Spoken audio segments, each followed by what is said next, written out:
This is James. And this is Denny from TeaDB bringing you guys episode 187. And today we have some old HA. Old. This is some essence of tea HA. We got the pure burps. Yeah, or the HA burps. The HA burps. Just a little bit of a rinse in here. Yep. So this is some 1970s, allegedly, SSHC Liubao. I do not know what the SSHC stands for, actually, but I am looking forward to trying this tea. Again, we have very small leaves, similar to the other Liubao. And again, we are working with the bottom of the bag, so perhaps a little bit of bonus particulate and dust in there. Yep, nothing wrong with that. Yeah. Get used to it. Wow. Yep, more age, more earth, more of the earthy notes for 100%. sure. Not agree. More. We'll go ahead and give this.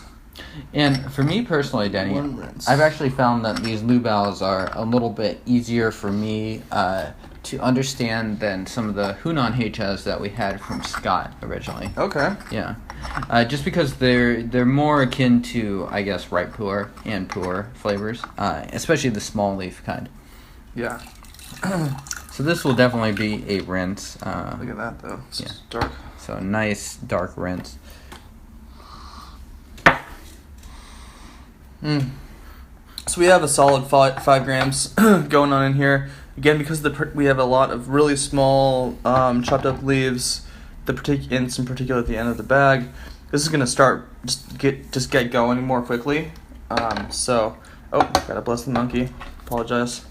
I don't know what that was. So yeah, explain in the comments what that interpretive dance was for everybody, including James, please. I mean, like, this is night and day compared to the Liubao that we just had. This definitely seems a lot older. Yeah, it smells a lot older, and when it seems a lot older to you, James, what are the characteristics that you're noticing in comparison to other teas that are giving you that sense, specifically? So I guess, I don't know, it's something that is easier to experience and understand than it is to describe, but it's definitely, like, earthier, a little bit more, I guess, minerals and soil and dirt. I'm trying to avoid using the words, like, dirt in a good way or whatever, but I mean that's kind of what it is. Really. I couldn't agree more. I mean, I 100% agree. It smells more like soil than it does like a verdant floral oolong. You know, I mean, it's definitely. It's got those like tomato patch, earthy, minerally sort of stick pencil shaving kind of. And some of those sort of like woody vibes, cherry cough syrup vibes that we got from the previous Liubao are nowhere to be found in a tea like this. At least they're certainly hidden beneath the surface, and the surface is very earthy, is what I have to say about it. It is that. indeed. This has got a nice little molasses sweetness in there too. Cheers.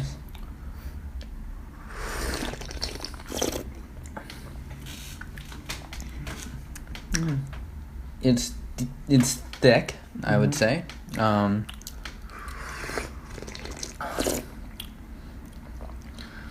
I get some of that sort of like creamy, earthy vanilla vibes to this. Yeah, this to me tastes a lot like an aged ripe. Mm-hmm. It really does, yeah. I mean, just tastes... And you do like your aged stripes, correct? Mm-hmm. Absolutely. I'm getting that vanilla, really strong vanilla vibe going on. Maybe a little bit of, not even, just a hint of tartness. And it's leaving a really nice lasting sweetness, especially starting on my cheeks, I would say, and like the top of my mouth. So the aftertaste is good. This is darker, I think, than the previous tea. Look at that. Yeah, that's... How did you find the cleanliness on that steep we just had? Actually pretty good. Yeah. Especially for the... the smaller leaves are just going to naturally be a little bit... less clean. You'll notice it when you're pouring. You're going to get like some sort of bubbles that'll have a little bit of sort of like a white film on it, kind of, or when you're pouring into the cup as well. But in the cups, there are very few bubbles at all. There's some a little bit, but Yeah. you know. And this tea also, I don't know if it was obvious, but it's not compressed. Correct. Neither was the last tea. And the leaves are small. So those things are going to result in it probably kick-starting a little bit faster than you would expect some sort of compressed pour that we're Absolutely. Getting a lot more leather out of the aroma. Yeah, actually, I think that's spot on. Yeah. The aroma's definitely changed a bit since we first had it. Yeah, it's really nice. Just give it a shot. Cheers, y'all. Cheers.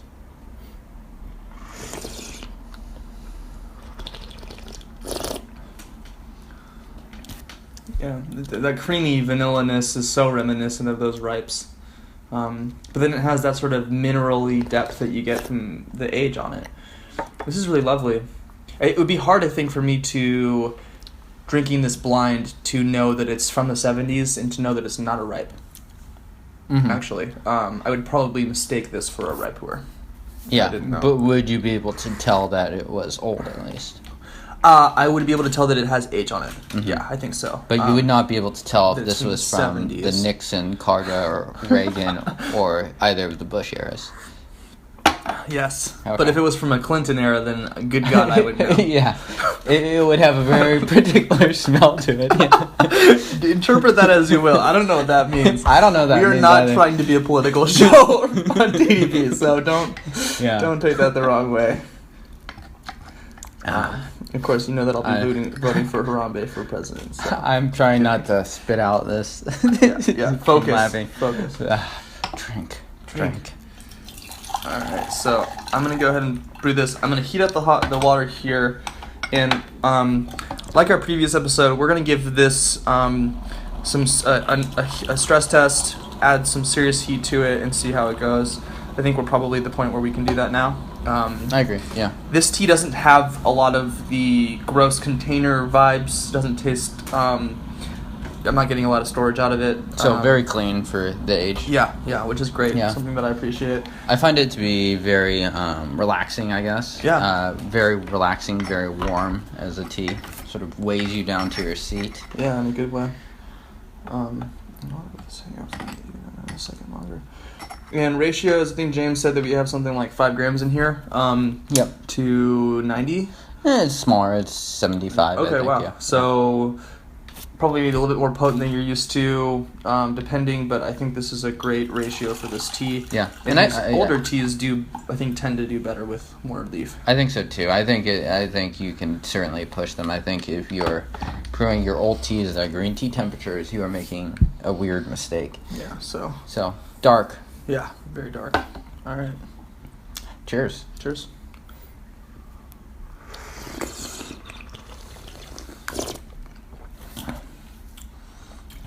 The earthy wood is coming out to me. Yeah. Really nice sweetness to it midway through. Maybe just hints of just the small hints of sort of like a bitter chocolate. Very Interesting. tiny. I have a feeling I'm curious if those notes will show up in that brew that we pushed a little bit more. I do notice that there's definitely aftertaste in the throat, and it sort of lingers there. I did not notice that actually in the previous Liubao, so I think the aftertaste is a little bit deeper for this tea. Yeah.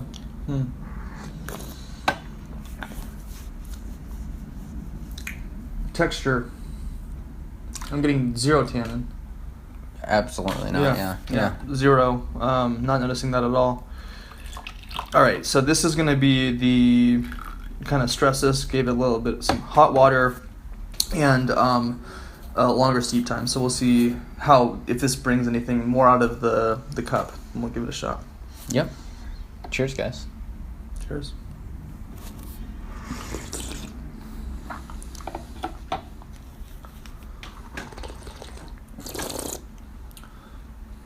It's still super smooth. I think you can get a little bit more though. I think you could have actually pushed it even a little bit more. Let's try. I'm surprised by how it is very smooth, but it's not as like. No, it doesn't. It It doesn't even taste like it was brewed with hotter water for longer at all. So let's give it another shot and see. We'll let this one go for quite some time here and see how it performs. I mean, think it's one of the benefits of having a tea that's, let's be honest, 46 years old or something, 40-ish years old. It just, a lot of the notes smooth out, and the aggressiveness of certain flavors really dies down in a beautiful way. So it's quite nice. Yeah. It's super easy to drink. And I could see this being like, I think stereotypically sort of like these older hei-chas and stuff like that are old people drinks. And if I'm 65 years old, I would not complain about drinking this every day. This is a great, it's unfortunate that this is, not unfortunate, this is a wonderful tea. It's old, it's going to be more expensive, but this would be a great beginning tea in some sense because it's so approachable and friendly. Yeah, and it's not dirty, yeah. So, I think you'd asked this of me last episode, James, but how does this compare, how would you compare this to the closeness in relationship to a ripe versus a raw? So where would you put this? Versus an old ripe versus an old raw? Yeah. Well, I think in general, depending on the storage, of course, that they do tend to converge. I totally agree with you. I do not think I could pick this out of a line of old ripes. Perhaps I'm a novice in that regard, but I think it'd be very difficult. It would be. Unless you sort of knew that you're looking to pick out what you're trying to pick out. Yeah. So for me, this would accomplish the same goals that an old ripe would. In an old raw, I think it would really depend on how it was stored. If we stored that old raw in Seattle for 40 years, I think you would be able to tell the difference between that and something like this. But if you stored it in humidity and it was still very clean at the end of 40 years, maybe there would be some different some similarities to it. Yeah. And I don't know, at that point, like the age really starts to, I'm trying to do the same motion, starts to converge the teas. And I'm not sure that I would be able to pick this out versus something like a traditionally stored Hong Kong tea from even as young as the 90s, perhaps. Yeah, which is interesting. It just goes to show that age, it brings out certain notes. It brings certain teas closer together in some ways, too. I will say that Pu'er, I think, brews a little bit longer than this does. Yeah. This is giving out, I think the one that we tried to push, I think it was the case of the tea starting to give out a little bit and Denny pushing at the same time, so it sort of evened itself out. But it tasted similar. Yeah. So it's not going to brew out for a short time, but this is not going to brew out for 50 times. Yeah. No, I couldn't agree more. Which is interesting because you're tasting all those notes of age that you would associate with those longer sessions, but this is something that does feel like it's dying off a little bit, but not in a bad way at all. So this is a longer steeping here in the cup. We've done an even longer one that we'll drink next time, so let's give this a shot. Cheers, guys. Cheers.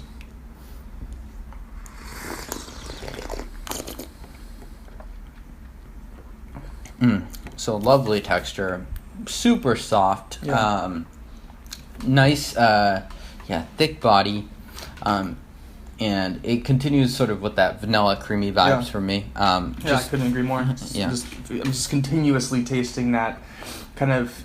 It's almost like, have you ever had a really non-melty kind of? This is gonna sound weird, like a really dark Nicaraguan tea. Coffee. Excuse me. Not coffee. Chocolate. Fuck. Erase all that editing, please. Stevie. We need our butler. Yeah. Meaning that, so certain chocolates from these hot climates they'll often be very dry and chalky because they're going to melt otherwise. There's a sort of powderiness to those, and I'm tasting that in here too. It has the sort of like, it's mostly just a hint of bitter and then a hint of that sort of chocolatey earthiness. And then the part that lingers is just pure sweetness. So in that sense, it leaves a very nice feeling on the mouth. Yeah, this is a delightful tea. I'd say relaxing, although we've been drinking enough tea today that I'm feeling pretty energized in Definitely general. relaxing, yeah. This is great. It does seem to, even now in these steepings here, be dropping off a little bit. So It does, yeah. The So longevity of this might not be something you expect from a older. I think raw. for future steeps, you could push this to 5 minutes even, and it'd be fine. Yeah. Yeah. Yeah, absolutely. Cheers. Cheers. And this is our final episode at this current location, isn't it? It is. Yeah. Cheers to that. Cheers to that. Last cup. Salud. So I am moving apartments, and we will be finding a new place to film. In LA. Yes. Yeah. In Brentwood. The only reason I knew that was that's where O.J. Simpson lived in the documentary.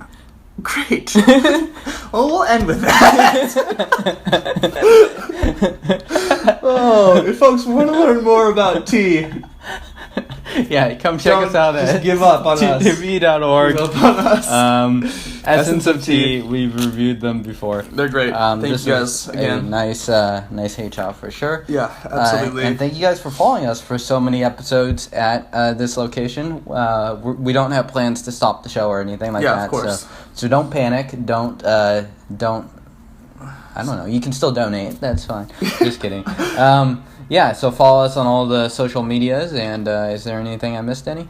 Check us out. Shoot us an email if you want to get in touch. Send us some tea or some sort of exchange, anything like that. TeaDBorg@gmail.com if you'd like to reach out there. Comment on the blog. Comment on the YouTube comments below. If you like the video, please give it a like. Subscribe if you want more of this content. And see you guys next time. Cheers. Cheers.